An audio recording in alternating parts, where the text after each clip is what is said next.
Kaya pala, unti-unti nilang inuubos ang lahat ng mga kaalyado ng taong bayan. Mga kaalyado dyan sa kampo ni Cayetano. Inuubos sila yan, unti-unti nila yan. Ngayon, si Jinggoy. Tapos sa susunod, sino na? Si Escudero. Sino sa susunod? Si Villanueva. O, sino susunod? Yung magkapatid na bilyar kasi maraming negosyo. Ayaw, di ba? Nagbabayad kaya ng tax yun? Aba, huwag ganon, banat bay. Nagbabayad naman, ikaw naman, banat bay. Hindi, kasi pag may mga negosyante, yung kagad yung iniisip natin di ba?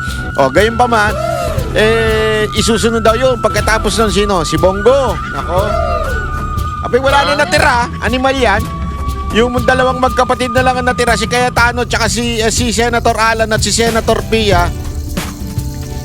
At gagawin nila yan ng mabilisan.